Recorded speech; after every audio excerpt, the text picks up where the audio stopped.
Hello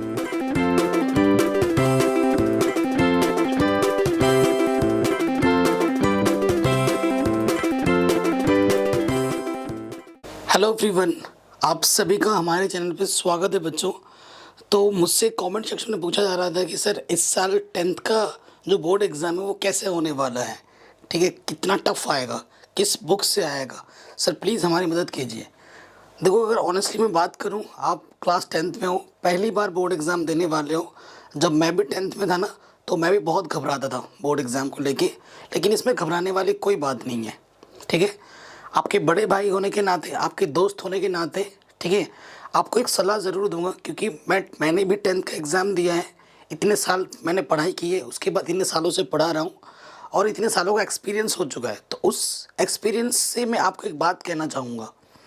क्या अगर आपके अंदर अगर डर है, ठीक है, अगर इस डर को लेकर अगर आप बोर्ड एग्ज़ाम में बैठ रहे हो, अगर कोई क्वेश्चन आपको आता भी है ना, तो एग्ज़ाम प्रेशर में आप उस क्वेश्चन को कर भी नहीं पाते हो। कई बार ऐसा देखा गया है कि बच्चे एग्ज़ाम सेंटर से बाहर आते हैं और बोलते हैं, अरे यार ये क्वेश्चन तो मुझे आता था, लेकिन अब आ जाए, मुझे उस टाइम में नहीं आ रहा था।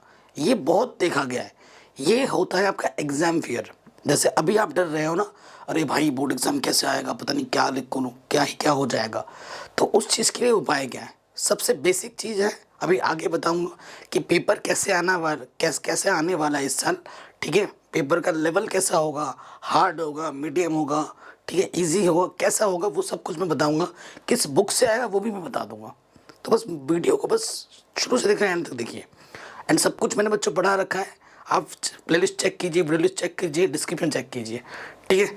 तो सबसे पहली चीज़ अभी करनी है आपको रेगुलर, बेटा रेगुलर आपको टेस्ट देना है, ठीक है। रेगुलर आपको टेस्ट देना है। ये जो टेस्ट है आप घर पे दे सकते हैं, अगर आप कोचिंग जाते हैं वहाँ दे सकते हैं, स्कूल में हो रहा है वहाँ दीजिए। प्री बोर्ड एग्ज़ाम किसी किसी स्कूल में एक बार 2 बार होता है, उसको आपको एकदम ईमानदारी के साथ एकदम जी जान से देना है और रेगुलर टेस्ट दीजिए। जितना आप टेस्ट दोगे बेटा, आपको अपनी गलतियों का पता लगेगा। टेस्ट देंगे उसके लिए मुझे पढ़ना पड़ेगा और नंबर कम आएंगे, कोई दिक्कत नहीं है, अगर हमें पता लग जाएगा हम गलती क्या कर रहे हैं, ठीक है। आपका जो टाइम मैनेजमेंट है ना वो सही होगा और आपका जो डर है धीरे धीरे वो घटता रहेगा, ठीक है। आपका जो राइटिंग का फ्लो वो अच्छा बनेगा, आपका एग्ज़ाम फियर कम होगा, क्योंकि एग्ज़ाम देते देते हमें इतनी क्वेश्चन हम कर चुके होंगे कि ऐसा कुछ बचेगा नहीं जो हमें नया देखने को मिलेगा बोर्ड एग्ज़ाम में। पहली बात तो यह है, आपको रेगुलर टेस्ट देना होगा, ठीक है। उसके बाद एक बात बताता हूँ, अभी पेपर कैसा आएगा वो मैं बताऊँगा ही बताऊँगा, टेंशन मत लो। उसके बाद जो काम करना है, अगर आपको कॉन्फिडेंस को यहाँ से यहाँ पे लाना है ना, तो उसके लिए काम करना है आपको विगत वर्षों के प्रश्न पत्र करने। एक चीज़ मैं बताता हूँ, ठीक है, PYQ बोलते हैं शॉर्ट में, ठीक है, विगत प्रीवियस ईयर क्वेश्चन पेपर, ठीक है, PYQ शॉर्ट में कहा जाता है। इसको ज़रूर करना है, ठीक है। आपको मैं एक चीज़ बताता हूँ, आप पिछले 10 साल के क्वेश्चन पेपर उठा के लाओ, ठीक है। आपने जो आपका सिलेबस है ना, उसी सिलेबस से मैंने भी पढ़ाई की है और वही सिलेबस आपके में चला आ रहा है, वही बुक आपके में चला आ रहा है। तो ऐसा कुछ नया क्वेश्चन नहीं आएगा कि दूसरे ग्रह से, दूसरे प्लेनेट से आपके लिए क्वेश्चन डाले जा रहे हैं, नहीं। आपने भी जो पढ़ा है मैंने भी वही पढ़ा है और पिछले 10 साल के बच्चे भी वही पढ़ते हुए आ रहे थे। तो क्वेश्चन पेपर का लेवल पैटर्न वही रहेगा। तो अगर आपको देखना है कि बोर्ड एग्जाम में कैसे क्वेश्चन आते हैं, मुझे कितना आता है, अगर आपके कॉन्फिडेंस को बूस्ट करना है तो आपको विगत वर्षों के प्रश्न पत्र सारे करने होंगे। और जब ये कर लोगे ना, अरे आप खुद बोला, अरे यार ऐसे क्वेश्चन आ रहे बोर्ड एग्जाम में, ये तो मैं कर दूंगा, ये तो मुझसे हो जाता है, ये क्वेश्चन मुझे आता है। अगर आप क्वेश्चन देख के ये फील कर पा रहे हैं, ये बोल पा रहे हैं, ये क्वेश्चन मुझे आता है, ये ऐसे होगा, वो ऐसे होगा, ये तो मैं कर दूंगा, तो सही मायने में आपका प्रिपरेशन बहुत अच्छी है, आप अच्छे नंबर आपके आ रहे हैं। अगर आप क्वेश्चन देख के ऐसा लगा, अरे यार ये कैसे होगा, अरे यार वो कैसे होगा, ये तो मुझे नहीं आता, ये कैसे होगा, ये मैंने कब पढ़ा था, ये मैंने कहाँ पढ़ा था, अगर ये चीज़ आ रही है तो आपकी प्रिपरेशन सही नहीं है, ठीक है। तो आपको सिलेबस अच्छे से पढ़ना पड़ेगा, रिवीजन करनी पड़ेगी। और बोर्ड एग्जाम में अगर आपको बहुत अच्छा नंबर लाना है, टॉप करना है ना, तो मैं तो यही कहूँगा बेटा, पिछले 10 साल के क्वेश्चन पेपर पूरे करो और उन्हीं 10 में से देखना कितने सारे क्वेश्चन, 70% 60% क्वेश्चन आपको रिपीट देखने को मिलेंगे। ये मेरा दावा है।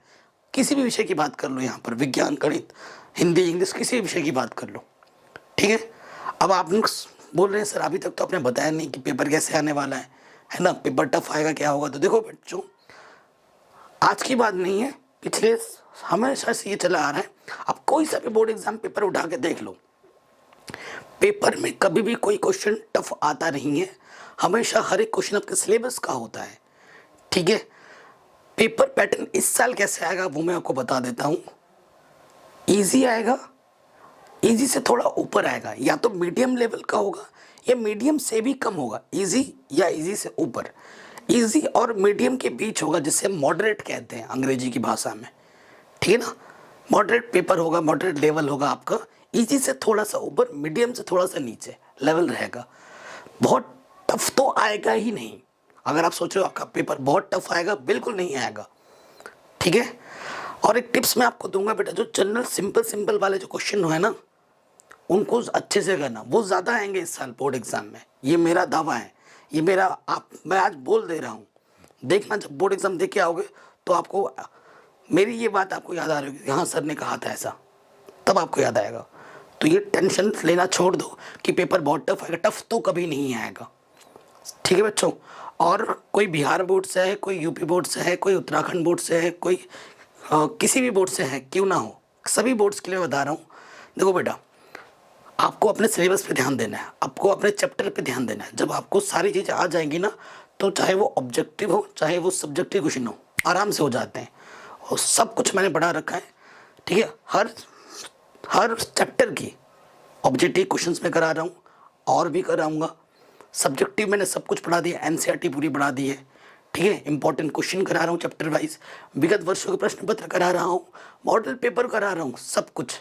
और ये सारे स्टडी मटेरियल जिन्होंने 99 रुपीज़ का हमारा कोर्स ज्वाइन कर रखा है, उनको हमारे वेबसाइट mathematicsanalysis.in पे मिल रहा होगा, ठीक है। सारे सब्जेक्ट के नोट्स ओनली 99 रुपीज़ में, ये आप जाके देख सकते हैं, ठीक है। और जिन्होंने मुझे फ़ोन पे किया था उनको मैं डायरेक्टली व्हाट्सएप पे सारे नोट्स भेज दूंगा बहुत जल्द, 1-2 दिन के अंदर, ठीक है। तो अगर आप इंटरेस्टेड हो तो जाके परचेस कर सकते हैं, अभी भी कोई ज़बरदस्ती नहीं है, वरना सारा वीडियो लेक्चर्स तो मैं आपको दे ही रहा हूँ। ये स्टडी मटेरियल अगर आपको चाहिए तो वो वेबसाइट पे मिल जाएंगी, ठीक है बच्चों। तो पेपर अगर इन शॉर्ट में बताऊँ, पेपर ईजी आने वाला है, लेकिन ये मत सोचना कि एकदम हलवा ही आ जाएगा, ऐसा भी नहीं है। ईजी और मीडियम के बीच में आएगा पेपर, लेकिन उसके लिए हमें पढ़ाई करनी पड़ेगी। सबसे मेन चीज़ क्या है, अपना सिलेबस निपटाओ, एनसीईआरटी पूरी पढ़ो, एनसीईआरटी के बाद क्वेश्चन बैंक लगाओ, ठीक है। विगत वर्षों के प्रश्न पत्र करो और उसके बाद लास्ट में जाके मॉडल पेपर करना शुरू करो, ठीक है। इससे आपकी तैयारी और अच्छी हो जाएगी। जितना ज़्यादा आप रिविज़न करोगे, जितना ज़्यादा आप टेस्ट पे दोगे, जितना ज़्यादा आप क्वेश्चन एक दूसरे से पूछोगे, उतना ज़्यादा आपकी तैयारी अच्छी होगी। आप जब भी पढ़ाई करो, लिखते हुए पढ़ाई करो, एक नोट्स बनाओ। जितनी कॉपी आप हाथ जितना चलेगा ना, आपका दिमाग उतना ज़्यादा काम करेगा, आप चीज़ों को उतनी देर तक याद रख पाओगे। सबसे मेन चीज़ है बेटा, इस टाइम पे आके टेस्ट ज़रूर दिया करो। अब तो रेगुलर टेस्ट देना है, चाहे आपसे कोई ले या ना ले, खुद का टेस्ट खुद ही लो, ठीक है। पेपर डरो मत, मुझे पता है आप लोग फोड़ दोगे एग्ज़ाम में, 90% सबके आ रहे हैं इस बार, ठीक है। बट ये मत सोचो कि बहुत देर हो गई है, नहीं, बहुत समय बाकी है, अभी भी पढ़ना है तो भी बहुत समय बाकी है। दिन में 24 घंटे होते हैं, ठीक है ना। तो 24 घंटे से अगर 6-7 घंटे सो गए तो बाकी घंटे पढ़ोगे ना तो कितने सारे घंटे हो जाते हैं, ठीक है। तो आराम से फोड़ सकते हो आप, बस जिद बनाओ अपने अंदर, जुनून लाओ कि मुझे फोड़ना है, मुझे 90% लाना है, तो आपको कोई माइकल नहीं रोक सकता। जय हिंद। वीडियो को ज़रूर शेयर करें, चैनल पर नए तो सब्सक्राइब करें, ठीक है। और डिस्क्रिप्शन ज़रूर चेक कर लें। जय हिंद।